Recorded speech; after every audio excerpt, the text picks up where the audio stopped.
तो हेलो दोस्तों, आज की इस वीडियो में हम करने वाले हैं क्लास 10th मैथ और आपकी एक्सरसाइज 1.1 का प्रश्न संख्या हमारी 1 है। और आपको बता दूं सेशन 2026-27 के लिए ये क्लास रिकॉर्ड की जा रही है।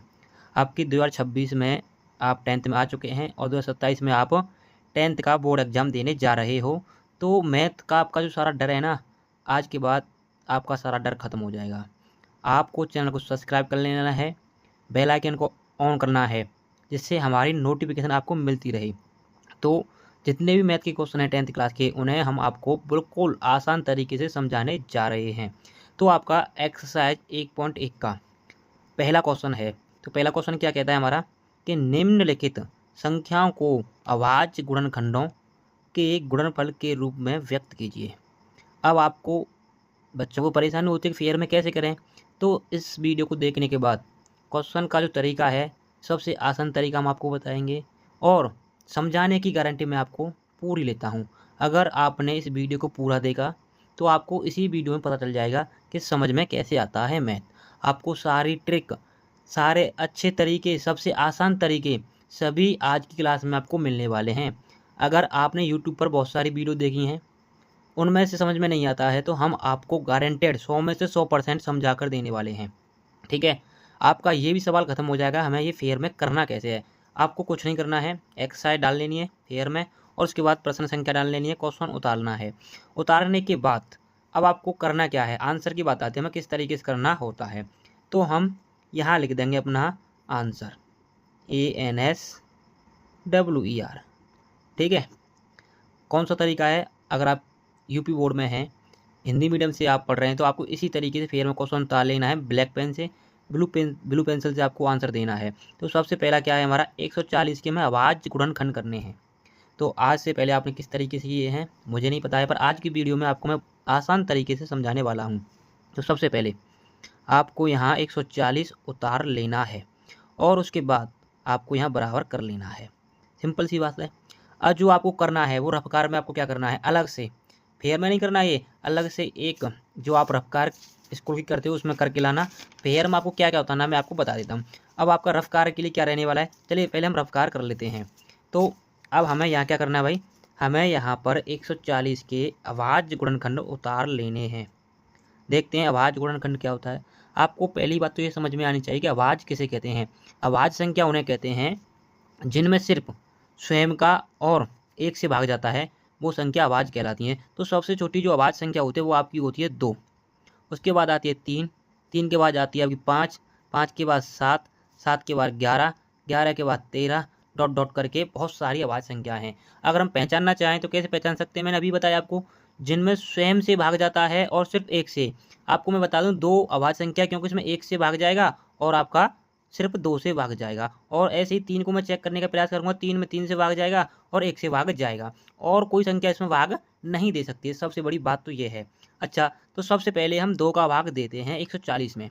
तो बच्चे कन्फ्यूज होते हैं कि सर 2 का हम ही क्यों हम दें। तो सबसे पहली बात होती है हमको ये पता होना चाहिए जो 140 है क्या वो 2 से कट रही है या नहीं कट रही है। तो उसकी कंडीशन मैं आपको बताऊं, अगर किसी संख्या के पीछे 0 आ जाए तो वह संख्या 2 से 100% कटती है, इस बात को आप समझ लेना। तो इसके पीछे 0 आ रहा है तो ये 2 से कटेगी। तो यहाँ 2 से भाग दीजिए, 2 से इसमें भाग देंगे, 14 में कितनी बार जाएगा, 2 सत्ते 14, 0 की 0। सिंपल सी बात है। अगर किसी की समझ में नहीं आता है तो भाग देकर वो समझ सकता है। यहाँ 2 से फिर देंगे। अब 2 से क्यों जाएगा, क्योंकि इसके पीछे भी 0 आ रहा है। चलिए 2 से देते हैं, 2 का इसमें कितनी बार चला जाएगा, 2 तिया 6, 3 बार चला जाएगा, एक शेष बचेगी, हो जाएंगे कितने, 10, 2 पंजे 10। सिंपल सी बात है, मैं आपको बताऊं, अगर किसी की समझ में नहीं आ रहा है, डाउन बिल्कुल बेसिक से समझाता हूँ। 2 से ऐसे भाग दीजिए, 2 का 7 से ज़्यादा ना जाओ जाए, 2 एकम 2, 2 तिया 6, 2 तिया 6, एक बचेगा, उतार लेंगे 0, 2 पंजे 10। सिंपल सी बात है, समझ में आ रहा है कि नहीं आ रहा है। हमारा मतलब ये है यहाँ सिंपल, जो बच्चे कुछ नहीं जानते उनको भी सिखाना। तो समझ आएगा, भाग ऐसे देना है, जो जितना आपका भागफल आपका यहाँ आया है उसको आपको यहाँ उतार देना, उतार दिया। अब जो मैंने आपको तरीका बताया है कि इसका जो लास्ट डिजिट देखिए कितना आ रहा है, इसका लास्ट डिजिट है आपका 5। तो 5 मैंने अभी बताया था, इसमें 2 से भाग जाएगा या नहीं जाएगा। 2 के लिए कंडीशन मैं आपको बता दूँ, किसी संख्या का लास्ट का डिजिट 2, 4, 0, 2, 4, 6 और 8 अगर ये होते हैं लास्ट के अंक, तो उसमें 2 का भाग जाएगा। अब उसके बाद 3 का क्या होता है, 3 का होता है भाई साहब जो भी संख्या, जिस भी संख्या में हमें 2 से या 3 से भाग देना है उसके अंकों को जोड़कर देखते हैं। जैसे 35 में 3 का भाग जाएगा या नहीं जाएगा, तो उसके अंकों को हम जोड़कर देखेंगे। तो जोड़िए, 3 और 5 कितने हो गए, 8। क्या 3 का भाग 8 में चला जाएगा? आप कहोगे नहीं जाएगा, तो इसमें भी 3 का भाग नहीं जा रहा है। तो 2 का भाग नहीं जा रहा था, 3 का भाग नहीं गया। तो उसके बाद अभाज्य संख्या आती है आपकी 5। तो क्या 5 से 35 में भाग जाएगा? सिंपल सी बात है। 5 के लिए मैं आपको कंडीशन बताऊं तो इसके लिए पहला डिजिट 0 और 5 होता है किसी संख्या का, तो उसमें 5 से भाग जाता ही जाता है। तो उसका पहला डिजिट कितना है, 5। तो ये 5 से कटेगी, काटते हैं यहाँ, उसके बाद 5 या 5 से दीजिए, 5 सत्ते 35। अब उसके बाद क्या दोबारा से इसमें 5 से चला जाएगा साथ में? आप कहोगे नहीं। तो 5 के बाद जो अभाज्य संख्या आती है वो आती है 7। चलिए 7 से दीजिए, इसमें 7 एकम 7। ठीक है, एक बार चला गया। अब यही इसको आपको रफ कर रहा है, इसमें इसको आपको फेर में नहीं करना है। चलिए हम फेर वाले पेज लाते हैं आपके सामने, उसमें कैसे करना है आपको। तो आपके सामने ये आ चुका है। चलिए हमने कौन कौन से अभाज्य गुणनखंड काटे थे, चलिए उनको देख लेते हैं जरा। इनको देखिए, यहाँ पर हमारा 2, 2, 5, 7। तो हमारे पास आया है, यहाँ लिख देते हैं 2 × 2 × 5 × 7। ठीक है, अब इसको सरलीकरण करते हैं। जब हमारे पास सरलीकरण क्या होता है, 2 2 कितने हैं, 2 बार, तो इसको लिख देंगे 2 की पावर 2। 5 का सिंपल 1 है तो 5, 7 का भी 1 है तो 7। यही हमारा इसका हो गया आंसर। सिंपल सी बात है। अब क्वेश्चन नंबर दूसरे की तरफ बढ़ते हैं। दूसरा है हमारे पास 156। 156 के भी हम अभाज्य गुणनखंड कर लेते हैं। चलिए हम आपके सामने रफ कार्य लेकर आते हैं। अब आपको 156 के क्या करने हैं, अभाज्य गुणनखंड। अब इस वाली अभाज्य गुणनखंड को जल्दी से करेंगे। आप ही सोचिए, इसका डिजिट कितना है भाई, पीछे 6, इसमें 2 से भाग जाएगा, 2 से देते हैं हम। अब इसमें 2 से भाग देंगे हम, तो 2 से दीजिए, 15 में कितनी हो जाएगा, 2 सत्ते 14, एक शेष बचेगा, यहाँ हो जाएंगे 16, 2 अट्ठे 16। जो भी बच्चा बेसिक से नहीं जानता भाग देकर देख सकता है। 2 से देंगे, 2 तिया 6, 3 बार चला जाएगा 6, एक शेष बचेगा, यहाँ हो गए 18, 2 9 18। अब क्या दोबारा से इसमें 2 का जाएगा? तो मैंने पहले ही बता दिया, किसी भी संख्या का लास्ट का डिजिट 0, 2, 4, 6, 8 होता है, तो उसमें 2 का जाएगा। इसका डिजिट कितना है, 9, 2 से नहीं जाएगा। अब मैंने आपको 3 के लिए कंडीशन जो बताई उस पर ध्यान कीजिए। 9 और 3 कितने हो जाएंगे, 12। तो इनको जोड़ने पर 12 होता है, तो 3 का भाग 12 में चला जाता है, तो इसमें 3 से जाएगा। चलिए यहाँ 3 से देते हैं, इसमें 3 एकम 3, 3 तरह का 9, 13 बार। अब अभाज्य संख्या कौन कौन सी होती हैं, 3 के बाद 5, 5 से नहीं जाएगा क्योंकि इसका डिजिट 0 है, ना ही 5 है जो पहला वाला डिजिट है। 7 से नहीं जाएगा, 11 से नहीं जाएगा, 13 से चला जाएगा। 13 स्वयं अभाज्य संख्या होती है, 13 एकम 13। अब इनको हम वहाँ उतार देंगे। जो फेयर वाला कार्य, ये रफ कर रही है, फेयर में नहीं, फेयर में आपको मैंने बता दिया है आपको किस तरीके से करना है। चलिए पेज दिखाता हूँ मैं आपको। अब ये सेम क्या क्या हमारे पास आए थे उनको देखते हैं। तो हमारे पास आए हैं, हमारे पास क्या क्या आया भाई, 2, 2, 3, 13। तो यहाँ लिख देते हैं। तो हमारे पास आएगा 2, 2, 3, 13। सिंपल सी बात है। पहले की तरह इन्हें पावर के रूप में बदलिए। 2 2 के 2 आए हैं, यहाँ ले देंगे 2 की पावर 2। 3 का कितना आया है, 3। 13 का एक बार आया है, यही हमारा आंसर है। Just okay. अब तीसरा वाला क्वेश्चन क्या है हमारे पास, तीसरा वाला है 3825। अब इसके भी हमें अभाज्य गुणनखंड करते हैं। चलिए रफ्तार लेते हैं, उस पर समझते हैं किस तरीके से इसके फैक्टर काटने हैं। अब हमारे पास है, देखिए 3825 इसके काटने हैं। तो क्या इसमें 2 से भाग जाएगा? तो पहली बात, इसका लास्ट का डिजिट कितना है, 5, तो 2 से ही अवेलेबल नहीं है। अब 2 से नहीं है, क्या इसमें 3 से भाग चला जाएगा? चलिए चेक करते हैं। जो मैंने बताया था अंकों को जोड़कर, 5 और 2 7, 7 और 8 15, 15 3 18, बिल्कुल 3 के पहाड़े में 18 आती है, तो इसमें 3 से भाग जाएगा। जो भी बेसिक है मैंने पहले बताया, 3 का भाग दे दो भाई पीछे जाके। 3 का 3 में, यहाँ डायरेक्ट समझो इसको, 3 का 3 में देंगे 1, एक बार चला गया। 3 का 8 में देंगे तो 8 से ज़्यादा ना हो जाए, 3 दूनी 6, 2 शेष बचेंगे और 2 अंक उतार लेंगे तो 22 हो गए। 7 21, एक शेष बचेगा और 3 पंजे 15, पूरा चला गया। क्या फिर से 3 से जाएगा? इसमें चेक करो, 5 और 7 12, 12 और 2 14 और 1 15, 3 से जाएगा क्योंकि 3 के पहाड़े में 15 आती है। 3 चौक 12, 7 में देंगे 3 दूनी 6 और 1 बचेगा, 15 हो गए, 3 पंजे 15। क्या फिर इसमें उससे जाएगा? 3 से चेक करो, 5 और 2 7, 7 और 4 11। अब इसमें 3 से नहीं जा रहा है, इसमें 3 से नहीं जा रहा है। तो 3 के बाद अभाज्य संख्या कौन सी बताई थी मैंने? 5। 3 के बाद इसका डिजिट भी 5 आ रहा है पहला, तो 5 से चला जाएगा। 5 के लिए कंडीशन क्या क्या होती है? 0 और 5 होना चाहिए। इसमें 5 है, 5 से दीजिए, 4 में जाएगा नहीं, 42 में देंगे, पन्नू अट्ठू 40, 2 शेष बचेंगे, पचम 25। इसके पीछे ही 5 आ रहा है तो इसमें क्या है 5 से फिर से जाएगा, 5 से देते हैं, 5 एकम 5, 3 शेष बचेंगे, 5 सत्ते 35। अब क्या है हमारा भाई, अब 17, 17 स्वयं एक अभाज्य संख्या होती है, इसमें 17 से ही जाएगा, 17 एकम 17। ठीक है, सिंपल सी बात है। जो भी यहाँ पर बचा है आपका उसके सामने उठा कर देखिए अभाज्य गुणनखंड को लिख देते हैं। 3 3 के 2 बचे हैं, 5 5 के 2 बचे हैं, एक 17 बचा है। चलिए हम यहाँ तीसरे वाले सवाल में लिख देते हैं कौन कौन से बचे हैं। हमारे पास आए थे 3 इंटू 3 इंटू 5 इंटू 5 इंटू 17, यही तो आया था।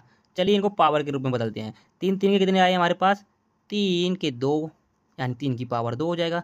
5 5 के कितनी बार आए हैं, 2 बार, तो 5 की पावर 2 हो जाएगा। 17 सिंगल है तो 17 का 17 लिख देंगे और इसका भी हो गया हमारा ये आंसर।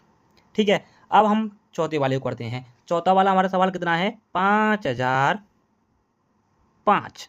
ठीक है, इसकी भी आपके सामने रफ्तार लेकर आते हैं। चलिए किस तरीके से इसके फैक्टर हम काटते हैं। तो हमारे पास ये चौथा सवाल है, हमारा उसके फैक्टर काटने में 5005 की। तो यहाँ पर हम लाइन खींच लेते हैं, यहाँ लिख लो 5005। ठीक है, अब इसका भी चेक कीजिए, इसके पीछे क्या आ रहा है 5, तो इसमें भाई 2 से नहीं जाएगा, जोड़ कर देखते हैं तो 10 हो जाएगा। 5 और 5 10, 3 से भी नहीं जाएगा। इसके पीछे 5 आ रहा है तो ये 5 से जाएगा। चलिए 5 से मैं देता हूँ इसमें, 5 एकम 5, 2 जीरो की 2 जीरो, 5 एकम 5। अब क्या है, इसके पीछे 1 बचा है और 5 से इसमें भाग नहीं जाएगा। क्यों, क्योंकि 5 के लिए क्या होना चाहिए, पीछे 5 आना चाहिए या फिर 0, इसमें 1 आ रहा है। अब 5 के बाद अभाज्य संख्या कौन सी, 7, इसमें 7 से जाएगा। चलिए 7 से देते हैं इसमें हम, 7 से देंगे, 10 में कितनी बच जाएगा, 7 एकम 7, 3 शेष बच जाएंगे, यहाँ हो जाएंगे आपके 30, 7 चौको 28, 2 शेष बचेंगे, यहाँ हो जाएंगे 21, तो 7 × 21। अब क्या है, इसमें फिर 7 से जा सकता है, इसमें 7 से नहीं जाएगा, अब जाएगा 11 से। चलिए 11 से देते हैं, 11 एकम 11, 3 शेष बच जाएंगे, यहाँ हो जाएंगे 33, 11 × 3 33। अब पुनः 13, एक स्वयं अभाज्य संख्या तो 13 में 13 से जाएगा, 13 एकम 13। अब इसके जो फैक्टर हैं सवाल के सामने लिख देते हैं। चलिए ठीक है, लिखते हैं हम यहाँ पर, देख लो एक बार क्या क्या है हमारे पास, 5 7 11 13, सिंगल सिंगल आए हैं 5 के बाद लगातार। चलिए हमारे पास कौन कौन सी अभाज्य गुणनखंड आए थे, हमारे पास आया था सबसे पहले 5, उसके बाद आया है 7, उसके बाद आया था 11, उसके बाद आया था 13। अब क्या ये पावर के रूप में लिख सकते हैं, अगर कोई डिजिट 2 बार आता है या 3 बार आता है उसे पावर के रूप में व्यक्त कर सकते थे। ये सभी सिंगल बार आए हैं इसलिए यहीं रहेंगे, इनका आंसर यही रहेगा। ठीक है, चलिए लास्ट वाला सवाल करते हैं, इसका 5 वाला अभाज्य गुणनखंड। उसके में कितने हमारे पास, 7429, इसके अभाज्य गुणनखंड करते हैं। तो लास्ट जो हमारे पास सवाल है 5, उसमें लिखा हुआ है आपका 7429। अब इसके करने हैं हमें अभाज्य गुणनखंड। तो सबसे पहली बात, जो सबसे छोटी अभाज्य संख्या है 2, उससे इसमें भाग जाएगा या नहीं जाएगा, आप बताइए। मैं बताऊं आपको, इसका पहला डिजिट देखिए 9 आ रहा है तो 2 से भाग नहीं जाएगा। जोड़ कर देख लो, 9 और 2 11, 11 और 4 15, 15 और 7 कितने हो जाएंगे आपके 22। इसमें 3 से भी नहीं जा रहा है। पीछे का डिजिट कितना है आपका, 0 नहीं है ना ही 5 है, तो ये 5 से भी नहीं जाएगा, ये 7 से भी नहीं जाएगा, ये 11 से भी नहीं जाएगा, ये 13 से भी नहीं जाएगा। तब कंडीशन आप चेक कर सकते हैं। तो आपको सारी कंडीशन जाननी तो मैं नेक्स्ट वीडियो में बता दूंगा आपको कि 2 के लिए कब जाता है, 3 से 5 से 7 से 11 से 13 से 17 से कैसे चेक करते हैं। तो मैं आपको बता दूं, इसमें जो है सबसे छोटी राशि 17 से भाग जा रहा है। तो 17 अभाज्य संख्या है, उससे पहले किसी भी अभाज्य संख्या का इसमें भाग नहीं जाएगा। 17 के दीजिए भाई, 7 में तो जाएगा नहीं, 74 में देंगे। 17 एकम 17, 17 दूनी 34, 17 51, 17 चौको 68 और 17 पंजे 85, ज़्यादा गई 17 चौको 68।